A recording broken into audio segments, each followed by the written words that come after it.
कहानी की शुरुआत में हम जेन नाम की एक लड़की को समुद्र के किनारे पे देखते हैं, जो कि अपने दोस्तों के साथ राफ्टिंग करने के लिए आई थी। लेकिन रात में तेज तूफान आने की वजह से वो अपने दोस्तों से बिछड़ गई थी और इनकी बोट डूबने की वजह से जेन यहाँ पे किनारे पे आ गई थी। तभी वो उठ के सामने देखती है तो उसे पता चलता है कि उसका दोस्त ब्रॉड बहुत ही ज्यादा जख्मी हो चुका है और उसके पेट के पास से बहुत ही ज्यादा खून बह रहा था, जिसे देखने के बाद वो बहुत ही ज्यादा परेशान हो जाती है और वो मदद मंगाने के लिए इधर उधर जोर जोर से चिल्लाने लगती है। लेकिन उस आइलैंड पे उसकी आवाज सुनने वाला और कोई नहीं था। जिसके बाद जेन किसी तरीके से ब्रॉड को पानी से बाहर ले जाती है और वो देखती है कि उसके पेट में एक पथरीली चीज जैसी कोई अजीब सी चीज धसी हुई है। जिसके बाद जेन किसी तरीके से उस पत्थर को बाहर निकालती है और तब ब्रॉड जेन से पूछता है कि क्या तूने पानी के अंदर वो अजीब सी चीज को देखा था। लेकिन जेन यहाँ पे काफी ज्यादा परेशान हो चुकी थी, जिस वजह से वो उसकी बातों पे ध्यान नहीं देती और वो उसके लिए पानी ढूंढने के लिए चली जाती है। उसके कुछ दूर जाने के बाद उसे एक नारियल मिलता है, जिसे तोड़ने में वो बहुत ही ज्यादा टाइम लगा देती है।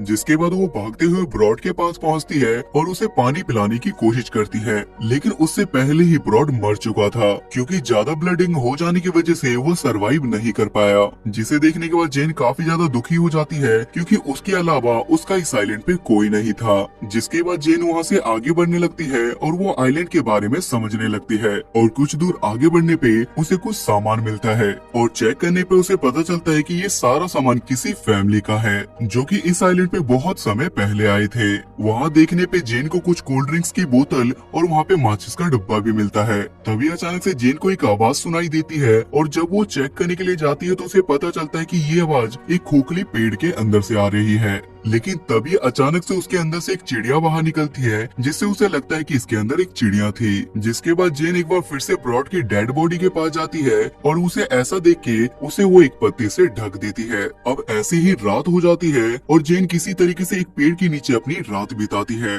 और जब सुबह होती है तो जेन समुद्र के किनारे जाती है, जहाँ पे उसे बहुत सारी मछलियाँ दिखने को मिलती है। लेकिन कुछ ही दूर आगे उसे एक बड़ी सी मछली भी दिखाई देती है, जिसे किसी ने बहुत ही अजीब तरीके से काट रखा था। लेकिन इसके बाद भी वो बहुत ही ज्यादा मेहनत करती है और अपने लिए खाने के लिए खाना बनाती है। जिसके बाद जेन वहाँ से एक बार फिर आगे बढ़ने लगती है और आगे जाने पे उसे एक फैमिली की कब्र दिखाई देती है, जिसे देखने के बाद उसे समझ आ जाता है कि ये कब्र उसी फैमिली की होगी जो पहले यहाँ पे रहने के लिए आए थे। और ये देखने के बाद जेन ब्रॉड को भी दफनाने का डिसाइड करती है। जिसके बाद वो किसी तरीके से गड्ढा खोद के ब्रॉड की बॉडी को उसके अंदर दफना देती है और रात होने के बाद वो एक बार फिर से अपने लिए खाना बनाने लगती है। अगली सुबह होते के साथ ही जब जेन एक बार फिर से समुद्र के किनारे जाती है तो वो देख के बहुत ही ज्यादा हैरान हो जाती है, क्योंकि उसे पता चलता है कि ब्रॉड की बॉडी को किसी ने बहुत ही बुरी तरीके से खा लिया है। और ये देखने के बाद जेन को भी लगने लगता है कि समुद्र के अंदर शायद बहुत ही अजीब सी चीजें हैं, जिस वजह से वो अपने बचाव के लिए वहाँ पे धारदार हथियार बनाने लगती है। उसके बाद रात होने पे उसे काफी ज्यादा डर लग रहा था, लेकिन रात को कोई हलचल वहाँ पे नहीं होती। उसके बाद अगली सुबह होती के साथ ही जेन नदी के किनारे जाके देखती है तो उसे सामने अपना सामान दिखाई देता है,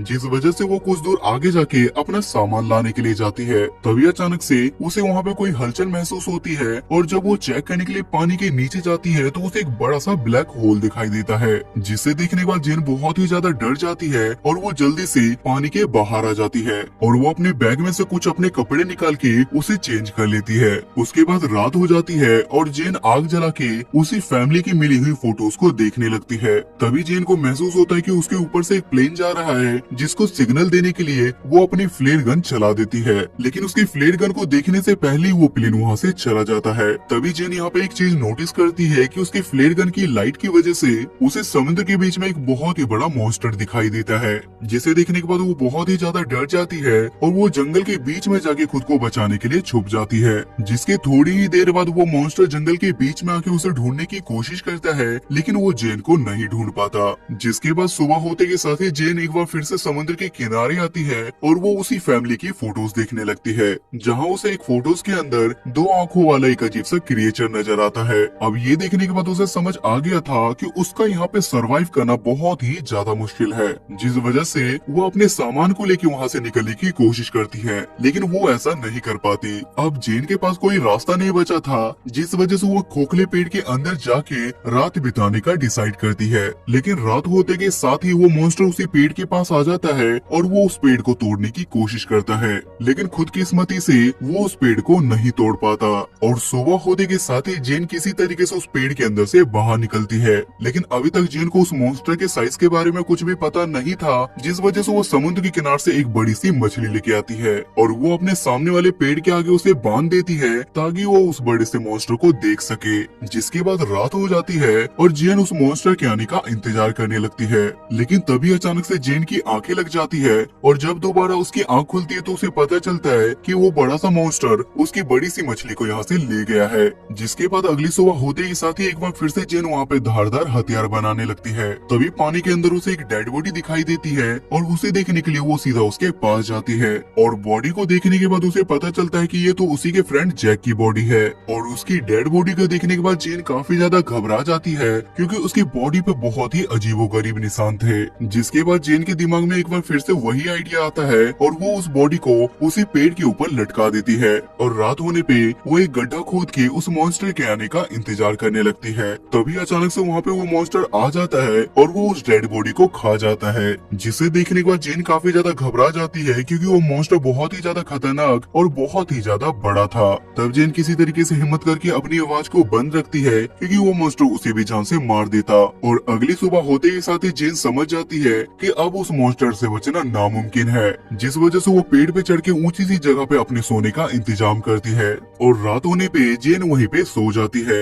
लेकिन एक बार फिर से रात में वो मॉन्स्टर आ जाता है और वो उस बड़े से पेड़ को हिलाने लगता है, जिस वजह से जेन सीधा वहाँ से नीचे गिर जाती है, जिस वजह से जेन अपनी जान बचा के वहाँ से भागने लगती है, लेकिन वो मॉन्स्टर उसके सामने आके उसे घेर लेता है। तभी जेन यहाँ पे अपने धारदार हथियार से उस पे हमला करने लगती है, जिस वजह से वो मॉन्स्टर इसे उठा के वहाँ से दूर फेंक देता है और ये सब होने के बाद मॉन्स्टर वहाँ से वापस से पानी में चला जाता है। अगली सुबह होते के साथ ही जेन जब अपना पैर देखती है तो उसका पैर काफी ज्यादा जख्मी हो गया था, जिसके बाद वो नहा के समुद्र के किनारे ही बैठ जाती है। तभी उसे अचानक से पानी के अंदर एक राफ्ट दिखाई देती है, जिस वजह से वो पानी के अंदर उसके पास जाने लगती है और उसके पास जाने पर उसे पता चलता है कि ये राफ्ट तो उसी के दोस्त मिया और उसके बॉयफ्रेंड लूकस की है। जिसके बाद ये सभी लोग समुद्र के किनारे आ जाते हैं और अपने दोस्तों से मिलने के बाद जेन बहुत ही ज्यादा खुश हो जाती है और वो अपने दोस्तों को यहाँ होने वाली सारी घटनाओं के बारे में भी बताती है और उस क्रिएचर के बारे में भी। लेकिन इन दोनों में से कोई भी जेन की बातों पे यकीन नहीं करता।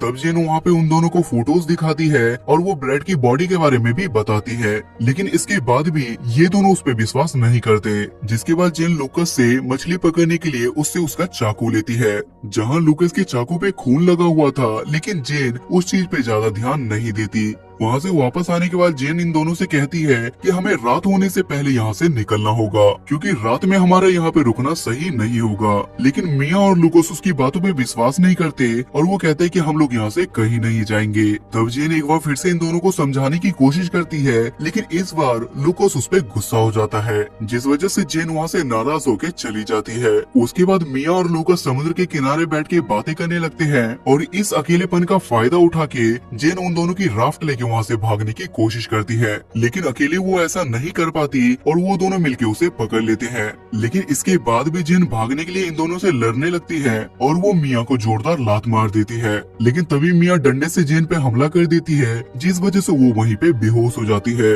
उसके बाद आंख खुलने के बाद जेन को पता चलता है कि इन दोनों ने उसके हाथ को पेड़ से बांध दिया है, जिसपे मिया जेन से माफी मांगते हुए कहती है कि हम दोनों ने तुम्हें रोकने के लिए ऐसा किया था, हमारा इरादा तुम्हें नुकसान पहुँचाने का बिल्कुल भी नहीं था। तब जेन यहाँ पे इन दोनों से अपना हाथ खोलने के लिए कहती है, लेकिन ये दोनों उसका हाथ खोलने से साफ मना कर देते हैं और मिया जेन से ये भी कहती है कि हमने यहाँ पे चारों तरफ सब कुछ चेक किया, यहाँ पे कोई भी चीज ऐसी नहीं है। तब यहाँ पे जेन एक बार फिर से इन दोनों को समझाने लगती है, लेकिन मिया वहाँ से चली जाती है और वो समुद्र के किनारे जाके टहलने लगती है। अब जेन और लूकस यहाँ पे बात कर ही रहे थे, तभी वहाँ पे दूसरी तरफ मिया पे वो क्रिएचर आके अचानक से हमला कर देता है, जिसके उसकी आवाज सुनने के बाद लूकस भी उसे बचाने के लिए जाता है और वो उस क्रिएचर से फाइट करने लगता है, लेकिन मॉन्स्टर उसे बहुत ही बुरी तरीके से पटक देता है। तब यहाँ पे जेन किसी तरीके से अपनी रस्सी खोलती है और वो भागते हुए इन दोनों के पास आती है, लेकिन इससे पहले ही वो क्रिएचर मिया की बॉडी को लेके वहाँ से चला जाता है। तब जेन यहाँ पे लूकस को अपने साथ ले जाती है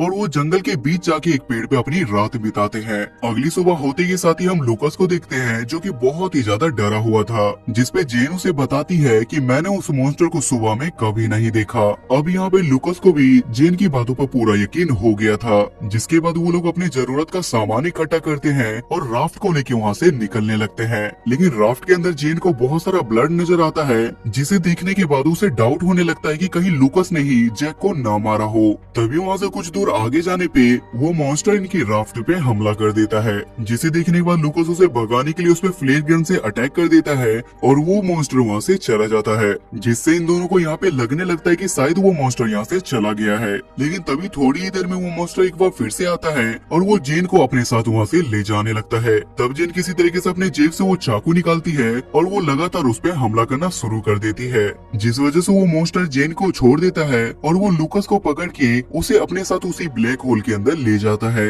और जेन यहाँ पे किसी तरीके से अपनी जान बचा के दोबारा से उसी आइलैंड पे पहुंच जाती है और अपने पास माचिस ना होने के बाद भी वो बहुत ही मुश्किल से वहाँ पे आग जलाती है। अब यहाँ पे जेन डिसाइड कर लेती है कि उसे अब मॉन्स्टर का सामना करना ही पड़ेगा, लेकिन इससे पहले वो अपनी डायरी के अंदर उस मॉन्स्टर और अपने बारे में लिख देती है, ताकि अगर वो उस मॉन्स्टर को नहीं मार पाई तो फ्यूचर में लोग उस क्रिएचर के लिए पहले से ही अवेयर हो जाए। और उसके बाद वो चारों तरफ से लकड़ियों से घेरा बना देती है और वो बहुत ही नुकीले हथियार भी बना लेती है। अब रात होने पे जेन उस घेरे के बीच में कुछ मछलियों के टुकड़े को रख देती है और वो मॉन्स्टर पानी में से निकल के वहाँ पे जाने लगता है और उस मॉन्स्टर के बीच में आते के साथ ही जेन वहाँ पे चारों तरफ से आग लगा देती है और चारों तरफ से घिर जाने के बाद जेन उस मॉन्स्टर पे चारों तरफ से हमला करने लगती है। लेकिन तभी वो मॉन्स्टर जेन को भी पकड़ लेता है, लेकिन जेन उस धारदार हथियार से लगातार उस पे हमला करती रहती है और हमला करने के बाद जेन वहाँ से भाग जाती है, जिसके बाद वो मॉन्स्टर भी जेन का पीछा करने लगता है और कुछ दूर आगे जाने के बाद ही वो अचानक से नीचे गिर जाता है, क्योंकि जेन के अटैक की वजह से उसकी काफी ज्यादा ब्लडिंग हो गई थी। तब जेन उसके गले पे हमला करती है और वो डिसाइड करती है कि वो उसका गला काट के उसे अपने साथ लेके जाएगी, ताकि वो लोगों को यकीन दिला सके कि आखिर उसके साथ क्या हुआ था और उसके बाकी दोस्त यहाँ पे कैसे मारे गए। और ये मूवी यहाँ पे खत्म हो जाती है।